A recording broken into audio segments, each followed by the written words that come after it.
बच्चों, पिछले एपिसोड में हमने SN2 अभिक्रिया क्या होती है इसके बारे में पढ़ा था। आज की क्लास में हम SN2 अभिक्रिया पर आधारित प्रश्न करेंगे।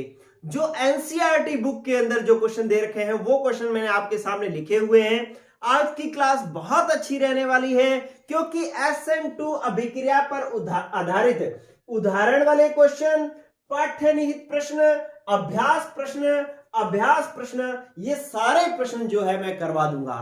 आप एक चीज नोट करें कि जो हमारी क्लास चल रही है वो उसका पैटर्न ये है कि मैं थ्योरी के साथ, जैसे मैंने थ्योरी में एक टॉपिक करवाया लेसन का, तो उससे रिलेटेड जहां जहां जो जो क्वेश्चन है वो सारे क्वेश्चन मैं करवा रहा हूं। इसलिए मेरा लेसन थोड़ा लेंथी हो सकता है, लेकिन जो है लेसन कंप्लीट होगा। यहां से पढ़ने के बाद में आपको कहीं भी किसी भी प्लेटफॉर्म पर हेलो एल्केन हेलो एरिन दोबारा पढ़ने की जरूरत नहीं होगी। तो शुरू कर रहे हैं SN2 अभिक्रिया पर आधारित प्रश्न। देखें, ये सारे प्रश्नों के अंदर एक ही चीज दे रखी है कि कुछ यौगिकों का समूह दे रखा है और उसमें कह रखा है कि कौन सा समूह जो है SN2 अभिक्रिया अधिक तीव्रता से देगा। जैसे कि मैं पहले क्वेश्चन की बात करूं, पाठ्य निहित प्रश्न 10.7 है, जिसके अंदर यह कह रहा है कि निम्न युगलों में से SN2 अभिक्रिया तीव्रता से देगा। मतलब कौन सा यौगिक SN2 अभिक्रिया तीव्रता से देगा। जिस बच्चे ने पिछला एपिसोड देखा है, पिछली क्लास देखी है, उसको यह पता है कि यार SN2 अभिक्रिया की तीव्रता देखनी है तो हमें देखना है कि ये हैलोजन जो है जिस कार्बन से जुड़ा हुआ है वो कार्बन कैसा है। वो कार्बन, इस कार्बन पर अगर त्रिविम बाधा ज्यादा है तो ये कम क्रियाशील होगा, इस कार्बन पर अगर त्रिविम बाधा कम है तो ये अधिक क्रियाशील होगा।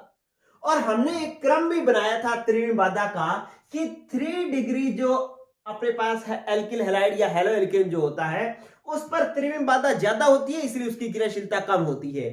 2 डिग्री की क्रियाशीलता ज्यादा होती है और 1 डिग्री की क्रियाशीलता सबसे ज्यादा होती है। ये पिछली क्लास में हमने एक ऑर्डर बनाया था क्योंकि 1 डिग्री पर जो है त्रिविम बाधा सबसे कम होती है। मतलब SN2 अभिक्रिया चेक करने के लिए हमें चेक करना होता है कि हैलोजन जिस कार्बन पर जुड़ा हुआ है उस पर त्रिविम बाधा कितनी है। ठीक है, तो आप क्या करेंगे कि ये हैलोजन इस कार्बन पर जुड़ा हुआ है, ये कार्बन डायरेक्टली एक ही कार्बन से जुड़ा हुआ है, इसका मतलब ये हमारे पास 1 डिग्री हेलो एल्केन है। और इधर वाला इन दोनों में से हमें बताना है कि कौन सा SN2 अभिक्रिया के प्रति अधिक क्रियाशील है। इसमें देखें तो हैलोजन Br इस कार्बन पर जुड़ा हुआ है और ये कार्बन डायरेक्टली 2 कार्बन से जुड़ा हुआ है, इसलिए क्या है 2 डिग्री। ठीक है, तो पहले जो आपका क्वेश्चन है उसके अंदर 2 ऑप्शन दे रखे हैं, उनमें से पहला 1 डिग्री है, दूसरा 2 डिग्री है। और हमने पढ़ा हुआ है कि 1 डिग्री ज्यादा क्रियाशील होता है, 2 डिग्री कम क्रियाशील होता है, क्योंकि 2 डिग्री पर त्रिविम बाधा, इस कार्बन पर त्रिविम बाधा ज्यादा है और इस कार्बन पर त्रिविम बाधा कम है। तो इन दोनों में से जो ज्यादा क्रियाशील आएगा वो आएगा ये वाला ऑप्शन आएगा हमारा, ये पहला ऑप्शन जो है 1 डिग्री जो है वो अधिक क्रियाशील होगा। तो इस तरीके से ये हमारा पहला क्वेश्चन होगा कंप्लीट। चलिए अब दूसरा देखें तो इन दोनों में से कहता है कौन ज्यादा क्रियाशील है, तो इसको चेक कर लो। इसके अंदर ये Br जिस कार्बन पर जुड़ा हुआ है वो डायरेक्टली 2 कार्बन पर जुड़ा हुआ है, तो इट मींस ये कौन सा हेलो एल्केन है हमारे पास 2 डिग्री।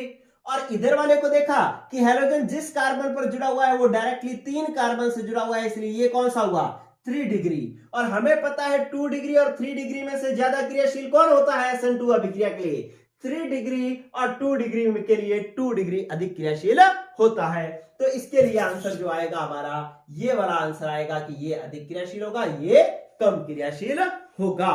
ठीक है दोस्तों, तो इस तरीके से जो है हमें आंसर निकालना है। चलिए अब जो आपके पास तीसरा पॉइंट दे रखा है पाठ्य निहित प्रश्न 10.7 का, उसके अंदर देखो कि ये Br किस कार्बन पर जुड़ा हुआ है, इस कार्बन पर जुड़ा हुआ है। इस कार्बन पर डायरेक्टली एक कार्बन जुड़ा हुआ है, उससे आगे वाले कार्बन पर 2 कार्बन जुड़े हुए हैं ये। ठीक है, तो और इधर देखें तो ये अपने पास हैलोजन जिस कार्बन पर जुड़ा हुआ है वो डायरेक्टली एक ही कार्बन से जुड़ा हुआ है, इसका मतलब ये भी 1 डिग्री है और ये भी 1 डिग्री है, क्योंकि हैलोजन जिस कार्बन पर जुड़ा हुआ है वो डायरेक्टली एक ही कार्बन पर जुड़ा हुआ है। और यहां पर भी हैलोजन जिस कार्बन पर जुड़ा हुआ है वो डायरेक्टली एक ही कार्बन पर जुड़ा हुआ है, इसलिए ये 1 डिग्री है। ठीक है, जब दोनों ही कार्बन, ये वाला भी 1 डिग्री है, ये वाला भी 1 डिग्री है, तो हम कैसे चेक करें? फिर हम क्या करेंगे, इससे आगे वाले कार्बन को चेक करेंगे। इससे आगे वाला, ये वाला जो कार्बन है ना, ये डायरेक्टली एक ही कार्बन पर जुड़ा हुआ है, इसका मतलब ये भी 1 डिग्री था, ये भी 1 डिग्री है। लेकिन इससे आगे वाला कार्बन, ये वाला, ये कौन सा है? 2 डिग्री। ठीक है, हमने क्या चेक किया कि हम पहले तो हैलोजन के जस्ट साथ वाला कार्बन चेक करेंगे कि कौन सा डिग्री है। ये 1 डिग्री, ये भी 1 डिग्री। अगर बराबर आ जाते हैं तो इससे आगे वाला कार्बन चेक करते हैं। आगे वाला कार्बन चेक किया, ये कार्बन डायरेक्टली दो कार्बन से ऐसे जुड़ा हुआ है, ये क्या आ गया? 2 डिग्री। या इसके साथ गिने तो ये कौन सा आ गया? 3 डिग्री। ठीक है, और ये कैसा आया? ये आ गया 2 डिग्री। अपने इसको ऐसे 2 डिग्री मानेंगे क्योंकि इधर भी तो कार्बन जुड़ा हुआ है ना, तो ये 2 डिग्री है और ये वाला कार्बन कैसा है? 3 डिग्री। क्यों? क्योंकि ये कार्बन डायरेक्टली 1, 2 और 3 कार्बन से जुड़ा हुआ है। तो 2 डिग्री और 3 डिग्री में से ज्यादा क्रियाशील कौन सा होगा? 2 डिग्री। ठीक है, तो इट मींस जो है ये वाला आंसर आएगा हमारे पास कि ये ज्यादा क्रियाशील होगा और ये कम क्रियाशील होगा। मतलब तीनों ऑप्शन में पहले वाला ज्यादा क्रियाशील है। ठीक है बच्चों, तो आपको पहला काम क्या करना था कि हैलोजन के जस्ट साथ वाले कार्बन की डिग्री चेक करनी थी कि कौन सा डिग्री है। ये 1 डिग्री है, ये 2 डिग्री है, इसलिए 1 डिग्री ज्यादा क्रियाशील। इसमें हैलोजन जिस कार्बन पर जुड़ा हुआ है ये 2 डिग्री है, ये वाला कार्बन 3 डिग्री है, तो 2 डिग्री और 3 डिग्री में से 2 डिग्री ज्यादा क्रियाशील होता है। तो इसका आंसर नंबर ये आ गया। अब इन दोनों में Br जिस कार्बन पर जुड़ा हुआ है उसकी डिग्री चेक की, 1 डिग्री आया। ये Br जिस कार्बन पर जुड़ा हुआ है उसकी डिग्री चेक की, 1 डिग्री आया। तो बराबर आगे, तो हम क्या करेंगे? उससे आगे वाला कार्बन चेक करेंगे। उसके आगे वाले कार्बन पर देखो 1, 2 और 3 कार्बन जुड़े हुए हैं, ये 3 डिग्री है। ये इससे एक कार्बन और 2 कार्बन, 2 ही डायरेक्टली जुड़े हुए हैं, ये 2 डिग्री है। तो 3 डिग्री और 2 डिग्री में से ज्यादा क्रियाशील कौन सा होता है? 2 डिग्री। तो इसलिए आंसर जो आएगा हमारे पास फर्स्ट आएगा। ठीक है, तो इस तरीके से ये पाठ्यनीति प्रश्न 10.7 हो गया आपका कंप्लीट। चलिए बच्चों, इसको मैं साफ कर रहा हूं, स्क्रीनशॉट ले लें इस क्वेश्चन का। ठीक है, क्योंकि अगले वाले क्वेश्चन करने के लिए मुझे यहां पर खाली जगह चाहिए। चलो, हो गया भाई स्क्रीनशॉट। नेक्स्ट देखते हैं अपने।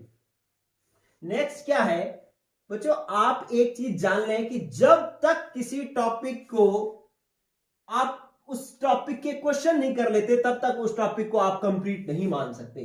क्यों? क्योंकि थ्योरी पढ़ना बात अलग होती है और क्वेश्चन करना बात अलग होती है। क्योंकि थ्योरी पर क्वेश्चन वही कर पाएगा जिसने पहले प्रैक्टिस कर रखी होगी।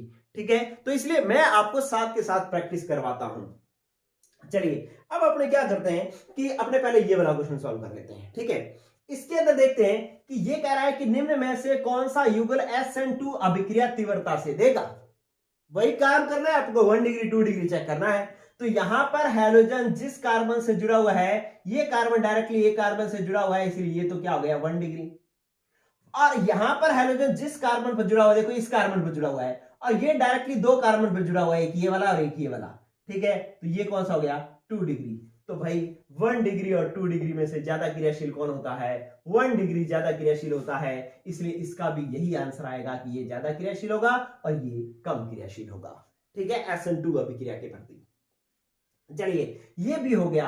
अब इस क्वेश्चन में आप नया कंसेप्ट सीख रहे हैं। देखो, जो थ्योरी भी नहीं सीखा अब सीख रहे हैं। क्या कि अब हमने इसमें आंसर चेक करना है कि ये जो एक आपके पास 1, 2, 3, 4, ठीक है, 4 कार्बन पर जुड़े हुए हैं, एक आयोडीन जुड़ा हुआ है चौथे कार्बन पर। यहां पर भी 1, 2, 3, 4 और चौथे कार्बन पर क्लोरीन जुड़ा हुआ है। मतलब अब कार्बन तो दोनों तरफ बराबर बराबर है। आयोडीन जिस कार्बन पर जुड़ा हुआ है ये भी 1 डिग्री है, और ये जिस कार्बन पर जुड़ा हुआ है वो भी 1 डिग्री है, और आगे वाले भी सारे एक जैसे हैं। तो इसका मतलब कार्बन के आधार पर हमारा आंसर नहीं आएगा। इसमें आंसर किसके आधार पर आएगा? आयोडीन और क्लोरीन के आधार पर। ठीक है, तो आप ये जान लेना बच्चों कि आपके पास कौन होता है? फ्लोरीन, क्लोरीन, ब्रोमीन और आयोडीन। ठीक है, तो इसके अंदर क्या होता है कि जो समूह इजीली हट सकता है, जो समूह आसानी से हट जाए, वही तो आसानी से अभिक्रिया देगा। तो इनमें से आसानी से हटने का क्रम यह होता है कि फ्लोरीन सबसे मुश्किल से हटता है, क्लोरीन उससे मुश्किल से, ब्रोमीन उससे आसानी से, फ्लोरीन सबसे मुश्किल से टूटता है, क्लोरीन उससे आसानी से टूटता है, और ब्रोमीन उससे आसानी से, और आयोडीन सबसे आसानी से टूटता है। तो यहां पर क्लोरीन और आयोडीन में से आयोडीन आसानी से हट जाता है, इसलिए जो है ये अधिक क्रियाशील होगा, और क्लोरीन मुश्किल से हटता है, इसलिए क्लोरीन कम क्रियाशील होगा। ठीक है, तो इस तरीके से आपको जानना है कि अगर एल्किल ग्रुप बिल्कुल एक जैसे आ जाए तो आपने हैलोजनों को चेक करना है, और हैलोजनों में यह ध्यान रखना है कि आयोडीन जो कि सबसे नीचे है वो सबसे आसानी से हट जाता है, ठीक है, क्योंकि इसकी बंध लंबाई ज्यादा होती है आकार बड़ा होने के कारण। ये थोड़ा मुश्किल से हटता है, ये मुश्किल से हटता है, ये और मुश्किल से हटता है। तो ये आसानी से हट जाएगा तो अधिक क्रियाशीलता देगा, अधिक क्रियाशीलता देगा, इसलिए ये वाला आंसर जो है हमारा आएगा। ठीक है बच्चों, तो आपने एक कंसेप्ट ये भी सीख लिया कि पहले तो आपको कार्बनों को चेक करना है, लेकिन अगर कार्बन सारे एक जैसे हैं तो हैलोजन अगर और हैलोजन अलग अलग हैं तो आपको क्या करना है कि हैलोजनों को चेक करना है। और हैलोजनों में आयोडीन सबसे ज्यादा क्रियाशीलता देगा, ब्रोमीन उससे कम, क्लोरीन उससे कम, और फ्लोरीन सबसे कम क्रियाशीलता देगा इनमें। ठीक है, तो इनका जो है आंसर आप देख लेना कि आयोडीन ज्यादा क्रियाशीलता देगा। चलिए, इसके बाद नेक्स्ट जो है ये वाला क्वेश्चन भी आपका कंप्लीट हो गया, इसका आंसर ये और इसका आंसर ये। चलो, अब आपको क्या करना है बच्चों, नेक्स्ट जो क्वेश्चन दे रखा है उसके अंदर आपने SN2 अभिक्रिया की क्रियाशीलता के बढ़ते क्रम में लिखना है। इसके अंदर एक तो है ब्रोमोब्यूटेन के 4 समावेवी, ब्रोमोब्यूटेन के 4 समावेवी लिखने हैं, उनको क्रियाशीलता SN2 अभिक्रिया की क्रियाशीलता के बढ़ते क्रम में लिखना है। तो ब्रोमोब्यूटेन के 4 समावेवी जो आपने लिख रहे हैं वो पहले बनाओ आप। ब्यूटेन का मतलब क्या होता है, 4 कार्बन, 1 2 3 और 4, और उसके साथ ब्रोमो का मतलब मैंने Br जोड़ दिया। ठीक है, कार्बन की संयोजकता 4 होती है, संयोजकता पूरी करने के लिए हाइड्रोजन जोड़ सकते हो। 1 बंद हो गया तो 3 हाइड्रोजन आ जाएंगे, 2 बंद हो गए तो 2 हाइड्रोजन आ जाएंगे, 2 बंद हो गए तो 2 हाइड्रोजन, 2 बंद हो गए तो 2 हाइड्रोजन। ठीक है, अब मैं हाइड्रोजन नहीं लगा रहा हूं, मैं सीधी बात कर रहा हूं।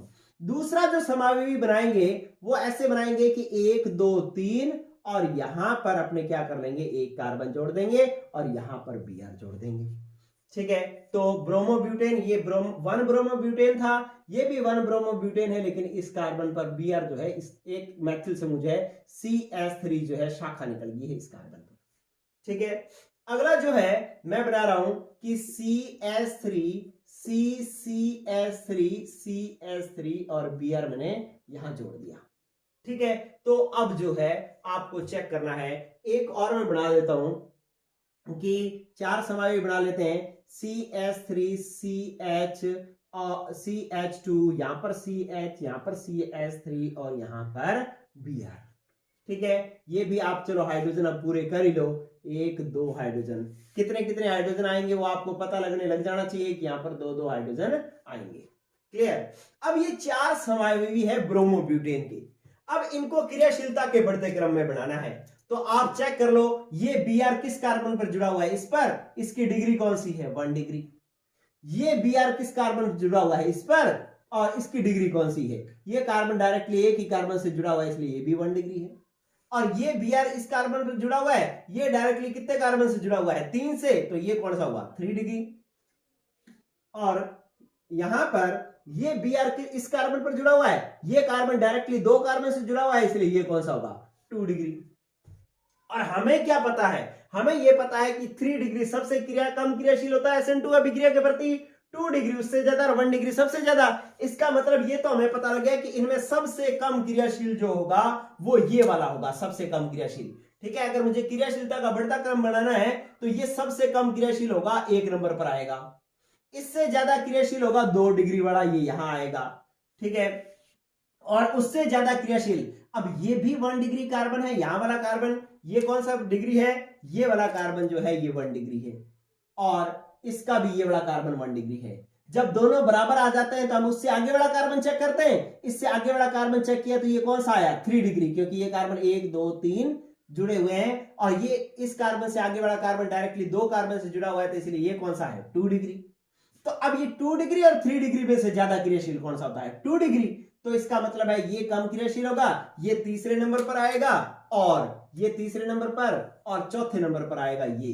ठीक है, तो इन 4 समावेवियों में ये सबसे कम क्रियाशील, उससे ज्यादा, उससे ज्यादा और सबसे ज्यादा।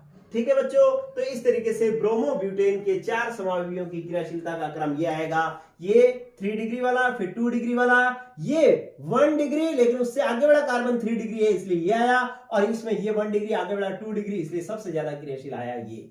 ठीक है, तो ये 4 समावेवियों को क्रियाशीलता के बढ़ते क्रम में हमने लिख डाला, आप ले लें इसका भी स्क्रीनशॉट। चलिए, इसके बाद नेक्स्ट जो क्वेश्चन है वो आप देखेंगे 10.7 का ये दूसरा पार्ट, ये वाला, ठीक है। इसमें अपने क्रियाशीलता का क्रम देखना है।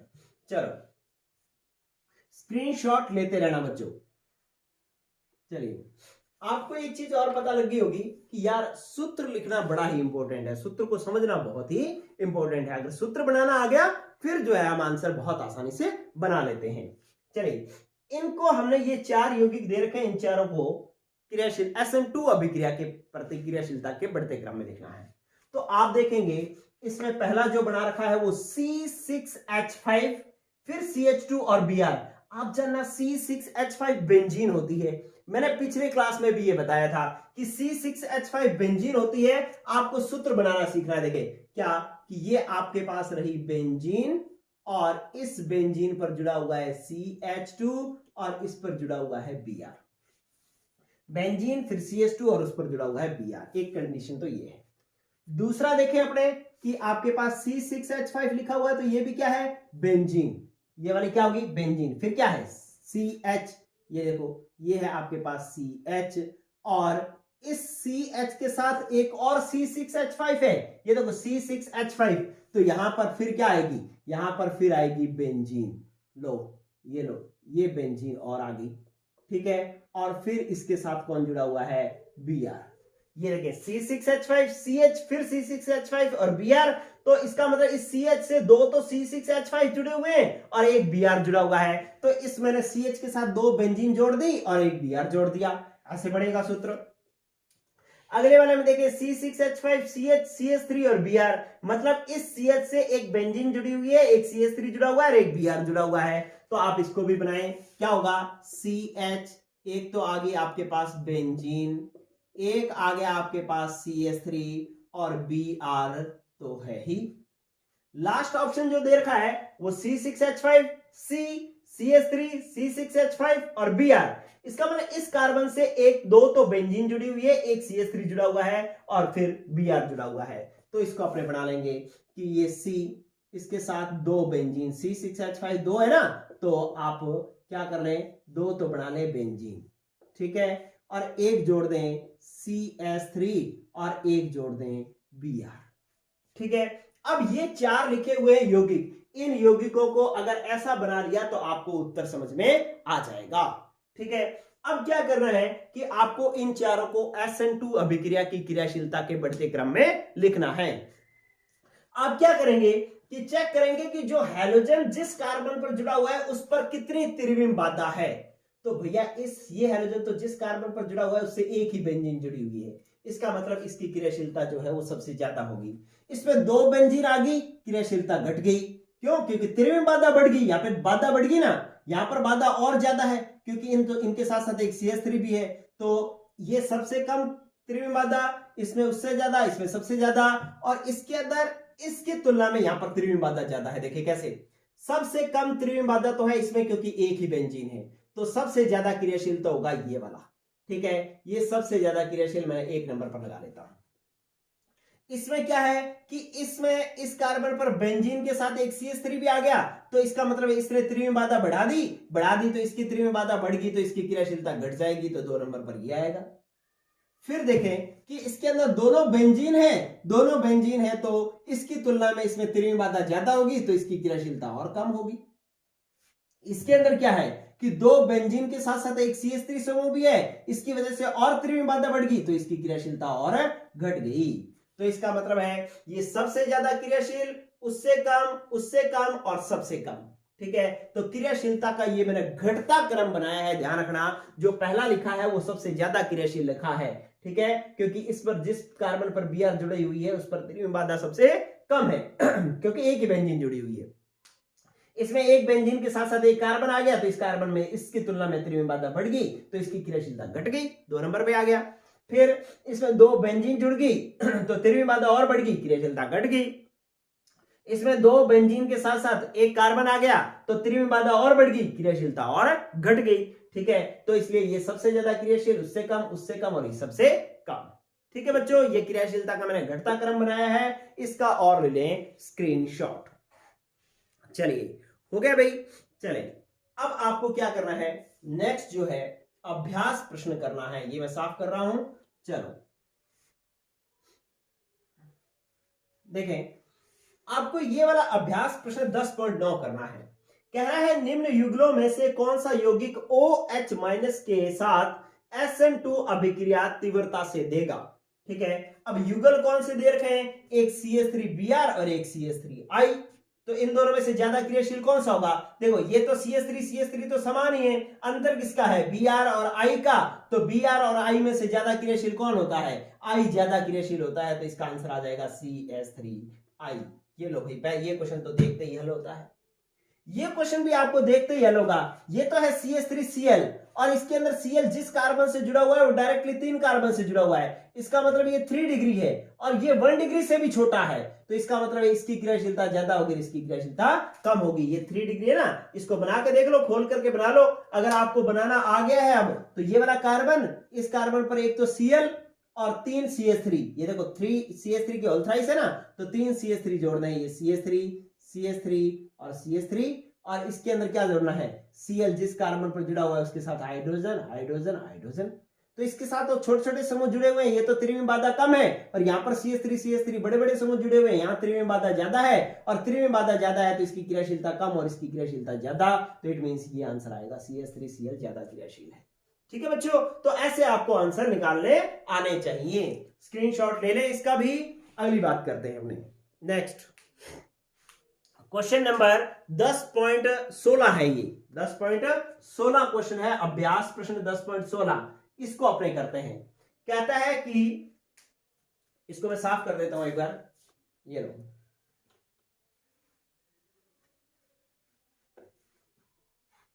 इधर देखें। ये क्या कह रहा है कि कुछ यौगिक दे रखे हैं, यौगिकों का समूह दे रखा है, उनको SN2 अभिक्रिया के प्रति क्रियाशीलता के बढ़ते क्रम में व्यवस्थित करना है। तो पहले आप वही करो, क्या, पहले सूत्र बनाना सीखो। सूत्र कैसे बनाओगे, इसमें पहला ऑप्शन दे रखा है, पहले वाले में 2 ब्रोमो 2 मिथाइल ब्यूटेन दे रखी है, फिर दे रखा है 1 ब्रोमो पेंटेन और 2 ब्रोमो पेंटेन, ऐसे दे रखा है। तो इन तीनों को लिखते हैं अपने। पहले देखो क्या कह रहा है, 2 ब्रोमो 2 मिथाइल ब्यूटेन। ब्यूटेन, तो आपको अगर इसका सूत्र बनाना है ना, तो इसको सबसे पहले किसको उठाओगे, ब्यूटेन को। ब्यूटेन का मतलब क्या होता है, 4 कार्बन। तो आप पहले तो 4 कार्बन बनाओ। आप, मैंने बनाया 1 2 3 और 4। अब इस पर 2 पर Br जोड़ना है, 2 पर मैथिल लगाना है। तो इसका मतलब 2 नंबर कार्बन ये है, तो इस पर एक तो मैथिल जोड़ दो और एक Br जोड़ दो। ठीक है, और बाकी हाइड्रोजन पूरे कर देंगे। तो ये तो एक यौगिक हो गया। दूसरा कह रहा है 1 ब्रोमो पेंटेन। पेंटेन का मतलब आप पहले सूत्र बनाना है तो पहले इस पेंटेन को उठाओगे।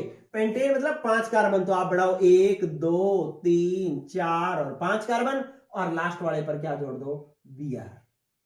ये लो Br जोड़ दिया। ठीक है, अब इसके अंदर ये है 2 ब्रोमो पेंटेन। पेंटेन मतलब 5 कार्बन, तो 1 2 3 4 और 5 और 2 पर Br जुड़ा हुआ है तो 2 ब्रोमो पेंटेन। तो ये 3 सूत्र हैं और इनको क्रियाशीलता के बढ़ते क्रम में लिखने के लिए वो बोल रहा है। तो आपको क्या करना होगा, आपको जो Br जिस कार्बन पर जुड़ा हुआ है उसकी डिग्री चेक करनी है, उस पर त्रिविम बाधा चेक करनी है कि ये Br इस कार्बन पर जुड़ा हुआ है तो ये कार्बन डायरेक्टली 3 कार्बन से जुड़ा हुआ है, इसलिए ये तो है 3 डिग्री। और ये Br जिस कार्बन पर जुड़ा हुआ है वो कार्बन डायरेक्टली एक ही कार्बन पर जुड़ा हुआ है, तो इसलिए ये कौन सा है, ये 1 डिग्री। और यहां पर Br जिस कार्बन पर जुड़ा हुआ है वो डायरेक्टली 2 कार्बन पर जुड़ा हुआ है, तो इसलिए ये कौन सा हो जाएगा, 2 डिग्री। अब क्रियाशीलता का क्रम क्या होता है, 3 डिग्री सबसे कम, 2 डिग्री उससे ज्यादा, 1 डिग्री सबसे ज्यादा। तो आंसर आपका क्या आएगा कि ये जो 3 डिग्री है ये सबसे कम क्रियाशील होगा, ये आएगा 1 नंबर, फिर ये 2 नंबर और फिर ये आएगा 3 नंबर। ठीक है, 2 नंबर पे आएगा और ये 3 नंबर पर आएगा। ये कौन सा क्रम है, बढ़ता क्रम है क्रियाशीलता का, सबसे कम, उससे ज्यादा, उससे ज्यादा। ठीक है, तो इस तरीके से ये आपका पहला क्वेश्चन हो गया सॉल्व। चले दोस्तों, ये भी ले ले आप स्क्रीनशॉट। 2 ब्रोमो 2 मेथिल ब्यूटेन का सूत्र कैसे लिखा, ये लिखना आना चाहिए। 1 ब्रोमो पेंटेन का सूत्र कैसे लिखा, ये लिखना आना चाहिए। और 2 ब्रोमो पेंटेन का सूत्र लिखना आना चाहिए। चलिए ये कर दो साफ, ले रहे स्क्रीनशॉट लेते रहना भाई। अगला क्वेश्चन इसी में ही 10.16 का ही अगला ऑप्शन दे रखा है, क्या कह रहा है कि 1 bromo 3 methyl butane, 2 bromo 2 methyl butane और 3 ब्रोमो 2 मेथाइल ब्यूटेन। ये 3 सूत्र है, इनको SN2 अभिक्रिया की क्रियाशीलता के बढ़ते क्रम में लिखना है। लेकिन ऐसा करने के लिए आपको पहले इनके सूत्र बनाने आने चाहिए। तो सूत्र बनाए पहले, क्या सूत्र होगा? पहले कह रहा है ब्यूटेन है, ब्यूटेन है तो 4 कार्बन बना लो, ये लो 1 2 3 4। अब ये कह रहा है 1 पर ब्रोमो है, 3 पर मिथाइल है, 1 पर ब्रोमो यहां पर Br जोड़ दो और 3 पर मिथाइल, 1 2 और 3, 3 पर जो है आप क्या जोड़ दो? C। मिथाइल का मतलब क्या होता है? CH3। ये लो, तो ये हो गया पहला सूत्र। दूसरा सूत्र कह रहा है 2 ब्रोमो 2 मिथाइल ब्यूटेन, ब्यूटेन का मतलब 4 कार्बन, तो इसको भी बढ़ाओ 1 2 3 और 4, इस पर जुड़ा हुआ है Br। और अब ब्यूटेन का क्या कर रहा है? 2 ब्रोमो 2 मिथाइल, मतलब 2 पर मिथाइल है, तो इस वाले पर क्या जुड़ा हुआ है? मिथाइल। ये लो, ये मिथाइल मैंने जोड़ दिया, ठीक है। अब दूसरा जो नेक्स्ट जो सूत्र है वो 3 methyl 3 bromo 2 methyl butane, butane का मतलब 4 कार्बन, 1 2 3 और 4। अब 2 पर ब्रोमो 3 पर ब्रोमो, 3 पर ब्रोमो और 2 पर मिथाइल, मिथाइल क्या होगा? CH3, ठीक है। तो ये आपके पास सूत्र बनेगा। लेकिन ये जो है वो सूत्र बन ही नहीं सकता, ये वैसे होगा, ये होगा कि 2 ब्रोमो 3 मिथाइल होगा। लेकिन हाँ, ये 2 ब्रोमो 3 मिथाइल होगा, क्योंकि वो मिसकंसेप्शन हो सकता है। क्योंकि अगर मान लो आपने Br यहां पर दे दिया तो आप नंबरिंग कहां से करेंगे? 1 2 3, ठीक है। तो ये 2 ब्रोमो हो जाएगा और 3 पर मिथाइल हो जाएगा, ये वाला सूत्र बनेगा। अब आपको क्या करना है? अब इनको आपको क्रियाशीलता के बढ़ते क्रम में लिखना है। तो आप क्या करें कि Br जो है जिस कार्बन पर जुड़ा हुआ है उसकी डिग्री चेक करनी है। ये Br जिस कार्बन पर जुड़ा हुआ है डायरेक्टली एक ही कार्बन पर जुड़ा हुआ है, तो ये 1 डिग्री। ये Br जिस कार्बन पर जुड़ा हुआ है वो डायरेक्टली एक ही कार्बन पर जुड़ा हुआ है, इसलिए ये भी क्या हो जाएगा? ये वाला कार्बन, आप ये वाला कार्बन देख रहे हैं ना, ये वाला कार्बन, तो ये वाला 1 डिग्री है, इसका भी ये वाला 1 डिग्री है। और इसके अंदर ये वाला कार्बन जिस कार्बन पर जुड़ा हुआ है, सॉरी Br जिस कार्बन पर जुड़ा हुआ है वो डायरेक्टली 2 कार्बन पर जुड़ा हुआ है, इसलिए क्या हो जाएगा? 2 डिग्री। तो इसमें इट मींस इन दोनों से इसकी क्रियाशीलता तो कम होगी, ये तो हमें समझ में आ गया, क्योंकि 1 डिग्री से 2 डिग्री कम क्रियाशील होता है, ठीक है। तो इसकी क्रियाशीलता होगी कम। अब इन दोनों की क्रियाशीलता आपको चेक करनी है कि इन दोनों में से कौन ज्यादा क्रियाशील होगा। तो इसके लिए क्या करोगे आप? पहला कार्बन तो देख लिया, दोनों में एक जैसा आया, तो उससे अगले वाला कार्बन देखो। अगले वाला कार्बन, ये कार्बन डायरेक्टली 2 कार्बन से जुड़ा हुआ है, इसलिए ये कौन सा है? 2 डिग्री। अब ये वाला कार्बन चेक किया तो ये डायरेक्टली कितने कार्बन से जुड़ा हुआ है? 1 2 और 3, ये 3 डिग्री। तो अब 2 डिग्री और 3 डिग्री में से ज्यादा क्रियाशील कौन होता है? 2 डिग्री। तो इट मींस ये ज्यादा क्रियाशील होगा। तो आप अगर इनको क्रियाशीलता के बढ़ते क्रम में लिखोगे तो इसका आंसर आएगा ये सबसे कम क्रियाशील, ये उससे ज्यादा क्रियाशील, और ये सबसे ज्यादा क्रियाशील आएगा। ये 3 नंबर पर आएगा, ये सबसे ज्यादा क्रियाशील आएगा, ठीक है। सबसे कम, उससे ज्यादा, उससे ज्यादा, ये इसका क्रम आएगा। एक बार दोबारा बता दूं, आपने क्या करना है कि Br जिस कार्बन पर जुड़ा हुआ है उसकी डिग्री चेक करनी है। इसमें 1 डिग्री आ रही है, इसमें 1 डिग्री आ रही है, लेकिन इसमें 2 डिग्री आ रही है, तो इसका मतलब है ये कम क्रियाशील होगा। अब ये दोनों 1 डिग्री है, तो इससे आगे वाले कार्बन चेक कर लो, ये 2 डिग्री आया, ये 3 डिग्री आया। अब 2 डिग्री और 3 डिग्री में से 2 डिग्री ज्यादा क्रियाशील होता है, तो इसका मतलब इन दोनों में से इसमें और इसमें से ये वाला ज्यादा क्रियाशील होगा, ठीक है। तो आप पूरा क्रम बनाओगे तो ये सबसे कम, उससे ज्यादा और ये सबसे ज्यादा, ठीक है बच्चों। तो इसका आंसर आएगा ये वाला। और एक जो है 10.16 का एक और पॉइंट है, वो मैं यहां पर लिख नहीं पाया, बोर्ड पर जगह नहीं थी, तो लेकिन आप जो है इसका क्या ले लें, एक बार स्क्रीनशॉट ले लें, ठीक है। चलिए, और एक जो है और मैं लिखा हुआ है वो मैं आपको और बता देता हूं। चलिए,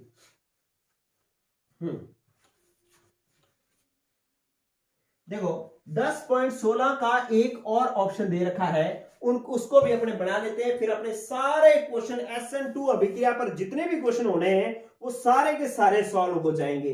देखिए क्या है कि आपके पास एक तीसरा और ऑप्शन दे रखा है 10.16 नंबर क्वेश्चन में। एक दे रखा है कि 1 bromo butane, 1 bromo butane, comma दे रखा है 1 ब्रोमो 2 डाइमेथिल और प्रोपेन, ठीक है। 2 dimethyl propane, 1 bromo 2 dimethyl propane. और एक दे रखा है 1 ब्रोमो 2 methyl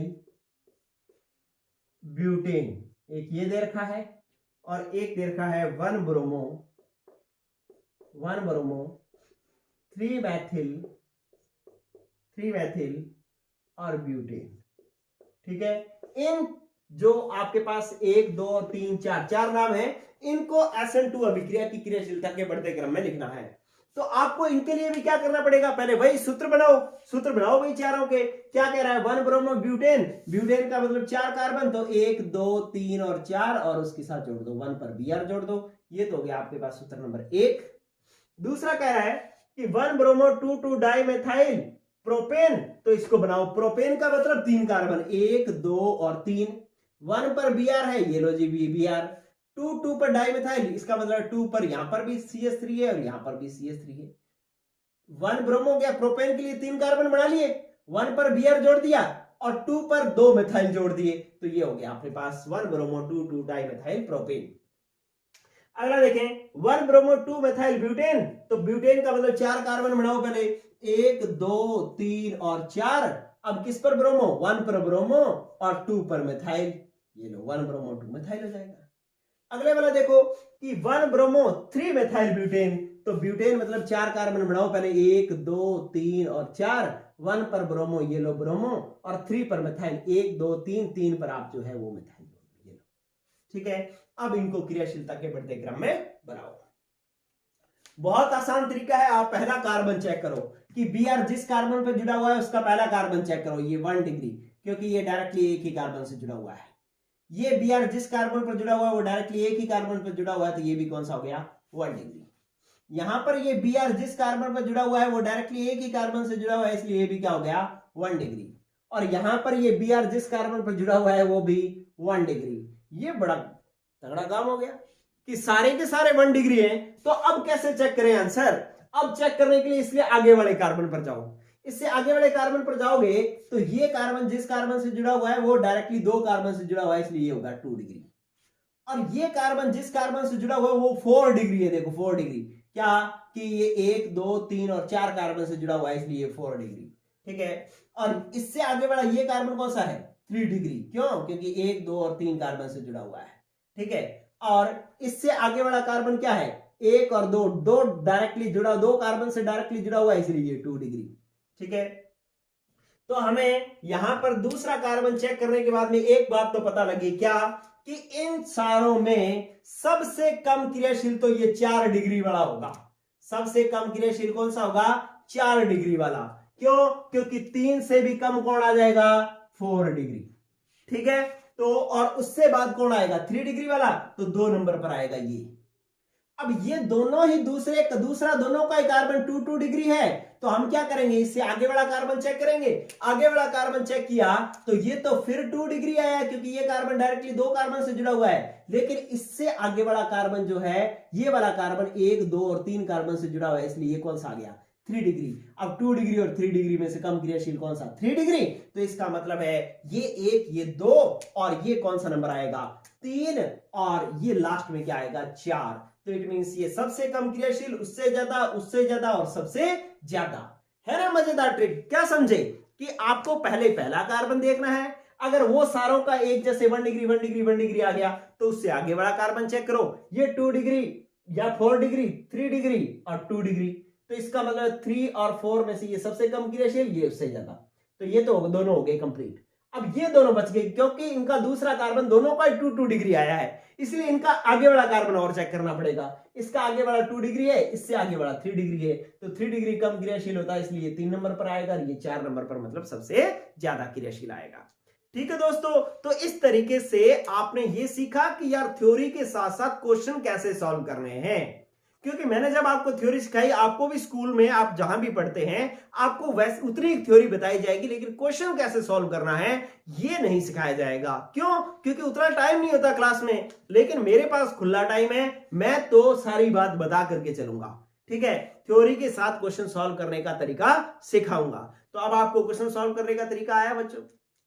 ठीक है, अगर आपको बढ़िया लग रही है क्लासेस, आपको लग रहा है कि हम क्वेश्चन सॉल्व करना सीख पा रहे हैं, तो आप जो है कमेंट करके और लाइक करके वीडियो को मुझे बताएं और मतलब मेरे को मोटिवेट करें कि हाँ सर हमें अच्छा समझ में आ रहा है।